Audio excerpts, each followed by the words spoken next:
Itu keren, kehidupan dalam rencana Tuhan. Bolehkah tim sepak bola Israel datang bertanding di Indonesia? Pertanyaan ini menjadi suatu polemik.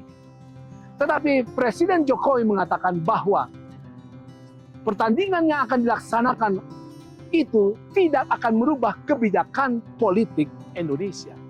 Oleh karena tim sepak bola Israel yang akan datang, oleh karena mereka berhasil dan masuk ke dalam tim puncak final daripada sepak bola yang diselenggarakan untuk U20 di dunia ini, mereka akan menjadi tim yang bertanding dalam bidang olahraga. Indonesia akan terus mendukung Palestina untuk berjuang hingga memperoleh keadilan dan kesejahteraan. Banyak orang Kristen di zaman sekarang melihat ke wilayah geografi di Palestina, khususnya di Israel, sebagai pusat konflik kebenaran di akhir zaman. Mari kita lihat firman Tuhan. Wahyu 12 ayat 17 katakan, maka marahlah naga itu kepada perempuan itu, lalu pergi memerangi keturunannya yang lain, yang menuruti hukum-hukum Allah dan memiliki kesaksian Yesus. Saudara, sejak konflik di surga, setan jelas hendak memusnahkan Allah. Setan hendak merusakkan kemegahan dan kekudusan Allah. Setan iri dan ia hendak menjadi penguasa atas makhluk-makhluk ciptaan Allah. Tujuan setan adalah untuk merebut kendali atas alam semesta. Tetapi secara mengherankan, setan dan seluruh malaikatnya kalah. Bukan melalui serangan fisik surga yang secara besar-besaran terhadap mereka, melainkan melalui serangan balik Yesus secara pribadi. Serangan balik Yesus adalah dengan cara terus menerima hina, menerima siksa, menerima derita, bahkan menerima kematian yang setan arahkan kepadanya. Kasih, ketulusan, kekudusan, dan ketaatan Yesus menghancurkan setan dan seluruh pengikutnya. Bagaimana di zaman sekarang? Perang terus dikobarkan setan. Walaupun sudah kalah, dia berusaha untuk terus menjadi penguasa, penghancur kebenaran. Setan sekarang sedikitnya hendak menguasai bumi. Untuk itu, setiap orang di dunia yang menyembah Allah hendak dimusnahkannya.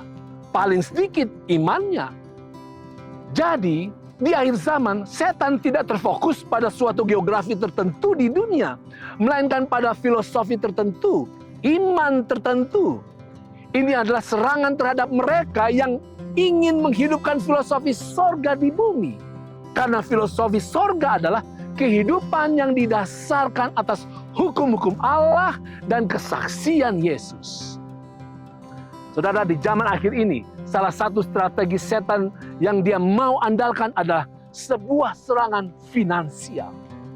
Wahyu 13 ayat 17 menubuatkan, dan tidak seorang pun yang dapat membeli atau menjual selain daripada mereka yang memakai tanda itu, yaitu nama binatang itu atau bilangan namanya. Saudara, apabila kita membiasakan diri dengan kehidupan materialisme sekarang ini, apabila kita berpikir bahwa kehidupan, kebahagiaan, kedamaian, dan keberhasilan hanyalah disebabkan oleh karena uang dan harta, maka kita akan berada dalam bahaya yang besar. Bagaimana kita bisa menang? Ada dua hal. Pertama, Wahyu 12 ayat 11 katakan, dan mereka mengalahkan dia oleh darah anak domba. Artinya, sementara kita harus terus bekerja dengan tekun, yang terutama adalah carilah kekayaan kasih Kristus setiap hari, yaitu satu-satunya harta yang paling berharga dan yang paling menghidupkan kita. Senantiasa teruslah arahkan kepada Yesus hati kita, pagi, siang, sore, dan malam. Yang kedua, Wahyu 12 ayat yang ke-11 juga katakan, mereka mengalahkan dia oleh perkataan kesaksian mereka. Artinya, hendaklah kita selalu berbicara, bercerita, dan bersaksi kepada suami, istri, anak-anak, dan kepada orang-orang di sekitar kita. Bukan tentang kekurangan-kekurangan hidup kita, tetapi tentang kasih dan kuasa Yesus yang telah diberikan kepada kita.